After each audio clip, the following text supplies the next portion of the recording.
सभी प्रिया कांजू के प्रेमियों को मेरा प्यार भरा राधे राधे। श्रावण मास की शुक्ल पक्ष की पवित्रता एकादशी का जो व्रत है, जिसे पुत्रदा एकादशी भी कहा जाता है, कब है, इसका फल क्या है, इसका महत्व क्या है। जैसा आप सभी जानते हैं कि हम लोग एकादशी का व्रत वैष्णव लोग जो रखते हैं वो अपने इष्ट, अपने आराध्य को प्रसन्न करने के लिए रखते हैं। और उस व्रत को करने से हमारे आराध्य भगवान श्री प्रिया कांजू प्रसन्न होते हैं, नारायण भगवान प्रसन्न होते हैं, राम जी प्रसन्न होते हैं, आदि आदि। तो ऐसा हम क्या करें?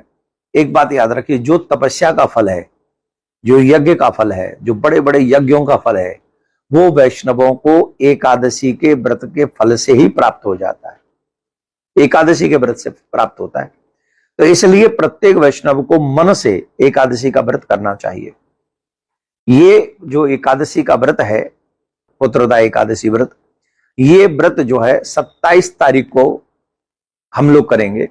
27 तारीख को ये व्रत रहेगा, एकादशी रहेगी। और इसकी कथा बड़ी सुंदर है। जिनके घर में पति पत्नी की नहीं बनती, उन्हें को व्रत करना चाहिए। जिनके घर में पुत्र नहीं हो, संतान नहीं हो, उनको ये व्रत करना चाहिए।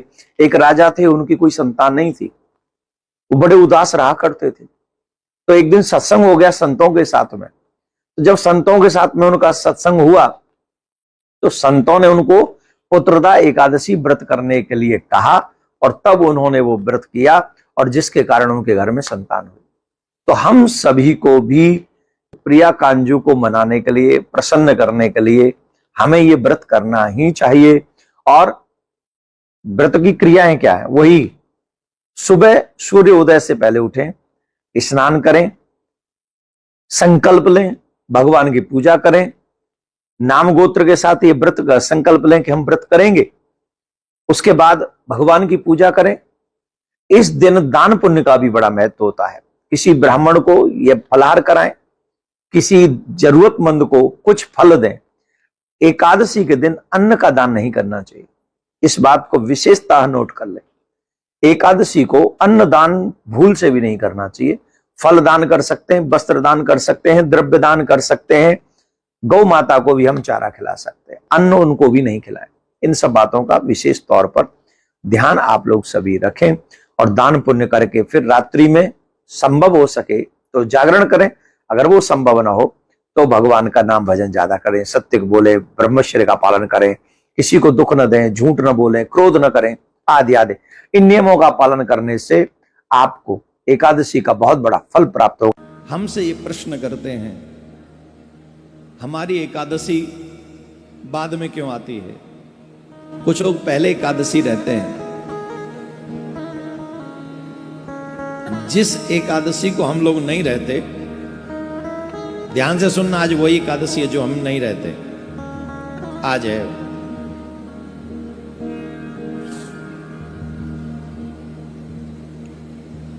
जिस एकादशी में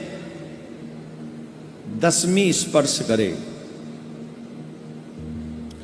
एक बात समझ लीजिए, जो मनुष्य एकादशी व्रत तो सब लोग रहते हैं, लेकिन शास्त्रों में कहते हैं कि कई लोग व्रत करने वाले ऐसी गलती कर बैठते हैं जो वही एकादशी का व्रत उन्हें नरक ले जाता है। वही एकादशी का व्रत उन्हें नरक में ले जाता है। इसलिए व्रत तो करना चाहिए, पर शास्त्र अनुसार करना चाहिए। सोच समझ के एकादशी का व्रत करना चाहिए। शास्त्रों में कैसे एकादशी का व्रत करना चाहिए, कौन सी एकादशी का व्रत करना चाहिए, इसका स्पष्ट निर्देश है। स्मारत और वैष्णव एकादशी दो होती हैं। दसवीं तिथि, ध्यान से सुनना, दसवीं तिथि एकादशी तिथि को अगर स्पर्श करते, वो एकादशी नहीं रहनी चाहिए।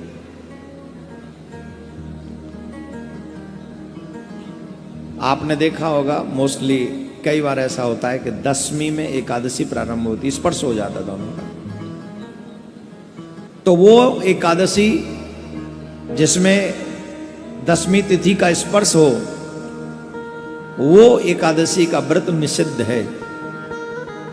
एकादशी तिथि द्वादश तिथि का भी स्पर्श करती हो, अगर जैसे एकादशी हम व्रत कर रहे हैं और उसमें द्वादशी स्पर्श हो रहा हो, तो वही उत्तम एकादशी का व्रत माना गया है, श्रेष्ठ एकादशी का व्रत माना गया है, जो मोस्टली हम लोग रहते हैं।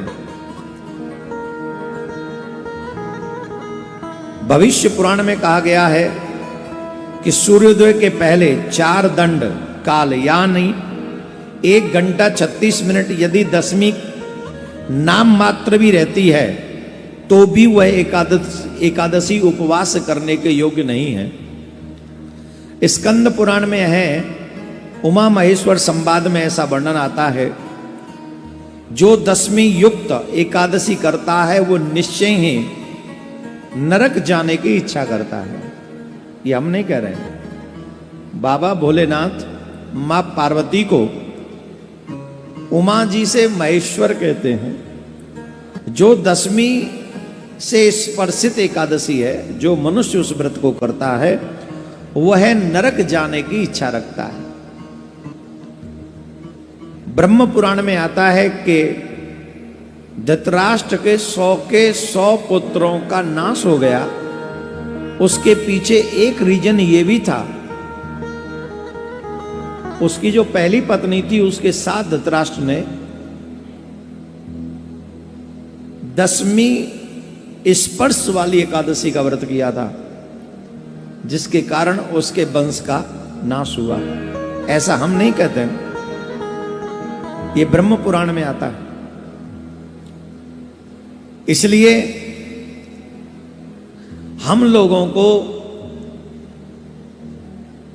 वैष्णव एकादशी का व्रत करना चाहिए।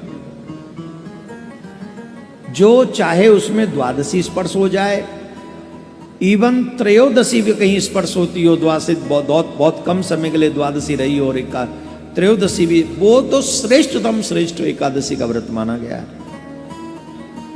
इसलिए ये संदेह कभी नहीं करना चाहिए।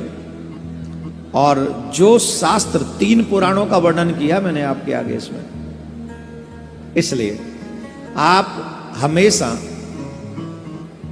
कंफ्यूजन में रहने वाले लोगों को चाहिए कि वह हमारे फेसबुक पेज इत्यादि को लाइक कर लें। उस पर पहले डाल दिया जाता है, यूट्यूब वगैरह पे भी डाल दिया जाता है, ट्विटर पे तो शायद नहीं डलता है मुझे नहीं पता, पर फेसबुक पे डलता है, ये मुझे पता है। तो आप लोग सारे सोशल मीडिया में, जितने भी सोशल मीडिया